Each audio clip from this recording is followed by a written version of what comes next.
الحمد للہ وحدہ اما بعد فاعوذ باللہ من الشیطان الرجیم بسم اللہ الرحمن الرحیم یا ایہا الذین آمنوا اذا نودی للصلاة من یوم الجمعۃ فاسعوا الی ذکر اللہ صدق اللہ العظیم۔ میرے عزیز نوجوان ساتھیوں، سنن ترمذی میں جو کہ حدیث کی ایک کتاب ہے، اس حدیث میں یہ جو مشہور و معروف کتاب ہے ترمذی، یہ بہت بڑی فضیلت والی اور عظمت والی حدیث کی کتاب سمجھی جاتی ہے۔ اس کتاب میں حدیث نمبر 513 میں جناب رسول اللہ صلی اللہ علیہ وسلم نے ارشاد فرمایا کہ جو شخص جمعۃ المبارک کے دن خطبہ اور اسی طرح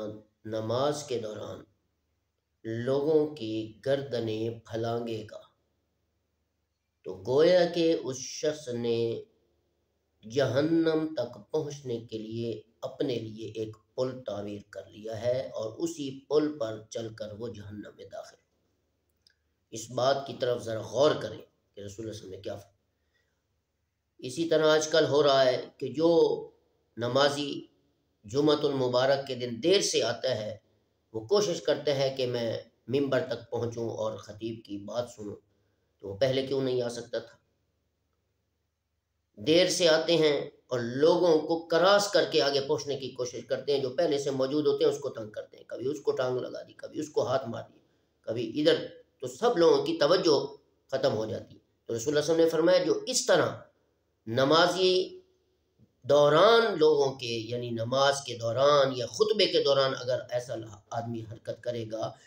گردنیں پھلانگ کر اور پاؤں کسی کو ٹھوکنے لگائے گا، دوسروں کو اذیت اور تکلیف میں مبتلا کرے گا، تو گویا کہ اس نے جہنم میں داخل ہونے کے لیے اپنا ایک پل تعمیر کر لی ہے، اور وہ پل، اس پل پر سوار ہو کر وہ جہنم میں داخل۔ لہٰذا ہمیں چاہیے کہ جہاں ہمیں جگہ مل جائے وہاں بیٹھ جائیں،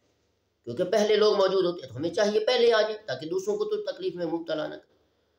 تو اس لیے ہمیں چاہیے کہ رسول اللہ صلی اللہ علیہ وسلم کے اس فرمان کو سنیں اور غور کریں، اس پر عمل کرنے کی کوشش کریں، تاکہ ہم بھی جہنم میں جانے سے بچ جائیں اور جنت میں داخل ہونے والوں میں ہمارا شمار ہو۔ السلام علیکم ورحمۃ اللہ وبرکاتہ۔